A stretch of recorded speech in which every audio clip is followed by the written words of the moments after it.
And we welcome you to United in Liberty Radio. I'm Dustin Harris. I'm Joe Olivas. We are hanging out with you on a St. Patrick's Day 2010. We welcome you. We are hiding out in our super secret deep inside the Rocky Mountain. Again, we're not going to tell you which mountain it is. You'll have to figure that one out on your own. Hi, Joe. How you doing? You know, it's been a crazy week, my friend. Oh, it sure has. You know, we're going to get into this a little bit today. Obviously, the listeners know what's going on the national scene, and that's what we're going to talk about today. You know, we're a little bit different than some of the talk shows out there. Some of the talk shows are talking about the current events, and they're talking about this, that, and the other, but they don't really spend a lot of time talking about principle and how these things that we're hearing in the news relate to principle, specifically the 12 Principles of Liberty.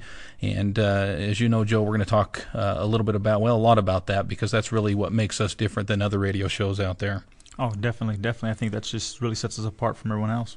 Well, let's get right into this. Obviously, today, what's going on in the news, big attack on the Constitution, big attack on principles that our Founding Fathers set up, and that, of course, relating to the health care situation. I use air quotations for health care. I believe that we're not talking about health care at all. We're talking about a big, giant takeover of the American way of life. Oh, it's a real big attack on our freedoms, on our individual liberties. It's definitely sleight of hand. We're talking about one thing, but really it affects so many other things besides the issue that's being talked about. You know, a lot of people are talking about the cost of the health care, and they're talking about how this is the biggest welfare, if you will, welfare program since FDR.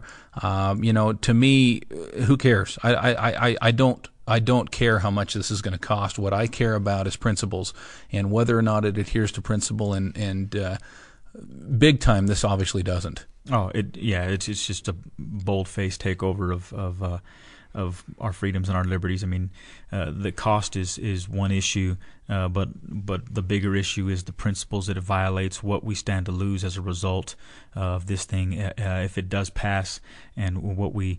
The fight we have in front of us, to reverse the causes that will be as a result of this thing passing. Yeah, you know, and people say once the toe is in the door, you know, it's very easy, obviously, to slip completely inside the door and inside the house.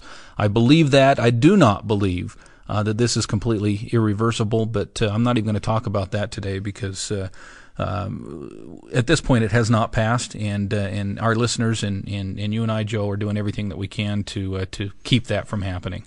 Oh, definitely. I mean, spend time on the phone, letting the representatives know exactly how we feel, making sure they completely understand, making sure those that we've elected to represent us are not only taking our voices and our thoughts and our concerns to heart, but also standing up for our voices with those that they serve with. I mean, it's one thing to go ahead and call your representative and say, I don't like something and this is the principle that it violates. It's a totally different thing to go ahead and hold that individual accountable and say, now what are you going to do with that information? Who are you going to talk to on both sides of the aisle to go ahead and get them to see that this is just a bad deal for everyone? Well, and I guess my question to you, Joe, what do you feel about those that are talking on the other side? You know, the question comes up, well, why would they commit suicide politically, which is really what they're doing? I'm talking about the Democrats at this point.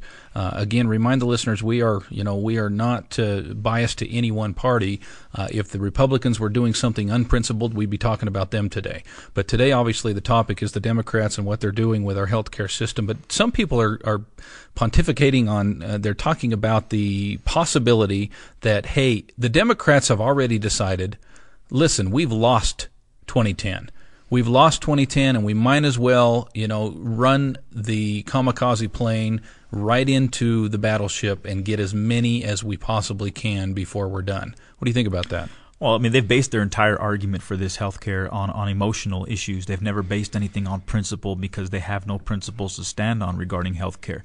So what they're doing is they're playing the emotional argument. So here's the emotional argument that's going to take place. If they get this thing passed, if they do get it through, then what happens in 2010, or when they get towards the end of the year, when we get ready to those elections in November, what's going to happen is they're going to run their campaigns on the fact that, hey, the Republican wants to go ahead and take your health care away from your child because they got a pre-existing condition. Mm-hmm. They're a bad individual. Or the Republican thinks that you need to spend more money to go ahead and pay for your own insurance, even though you can't afford it. They're a bad individual. So they're going to attack your emotional heartstrings. So you don't think that they've succumbed to the fact that they're going to lose then? No, I think they're hoping that they can make the argument in the case that to hold on to as many seats. They know they're going to lose a lot of seats. Everyone knows that they're going to lose a lot of seats. I think at this point they're just looking at a way to go ahead and get this thing through, get it passed, so that when it comes election time, as they start making their rounds, that the losses are fewer. That's interesting. That's an interesting view. This week obviously has been the real push. I believe that Gibbs got on the Sunday shows just this past Sunday and talked about how the next Sunday, meaning this Sunday coming up, that instead of talking about the possibility of health care passing, that we would talk about it being a new law in the United States of America. Boy, I hope that's not right. Oh yeah, and I thought it was funny and interesting that he was on Fox, and President was on Fox, and suddenly Fox became a news channel, a news organization. But to be talking about it, they almost sound as if they're trying to convince themselves that they're going to get it passed.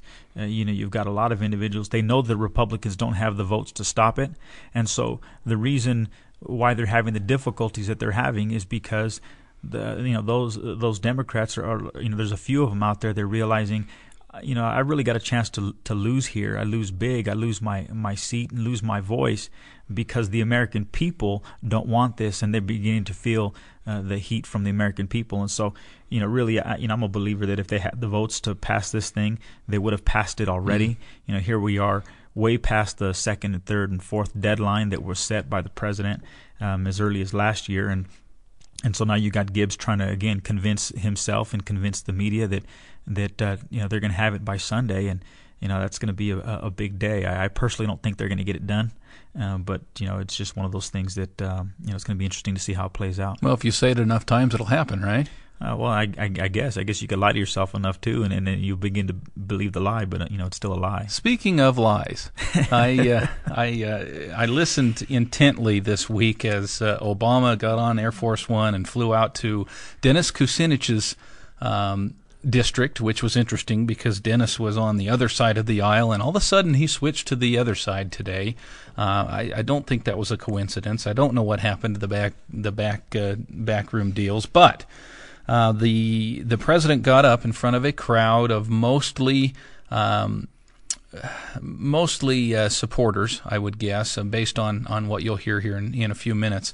One of the funny things that happened during that event, most of our listeners probably know at this point, right in the middle of the event, the president kind of looked out into the crowd, and it was difficult. There was some commotion going on. It was difficult to tell what was going on because no cameras were pointed at this point at the audience. But something was going on, and the president kind of stopped his speech and said, I think someone fainted out there. Could we get a medic? Could we get a medic? And a couple guys, a couple security guys came and took somebody out, claiming that he had fainted. Well, it came out later on that those around him said he hadn't fainted. He was basically challenging the president on the things that he was saying.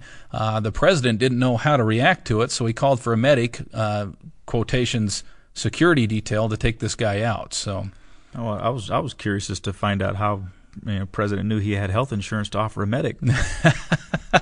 Well, speaking of that speech, I've got a clip from the speech, and it's spliced together a little bit, but it gets the point across. At this point in the speech, the president is talking about an individual who he claims he came to this speech for.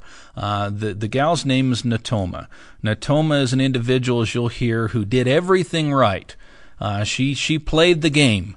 And because of the disaster that we're in, because of health care, she was taken advantage of by the system, and now she has leukemia as a result. So go ahead. Oh, well, just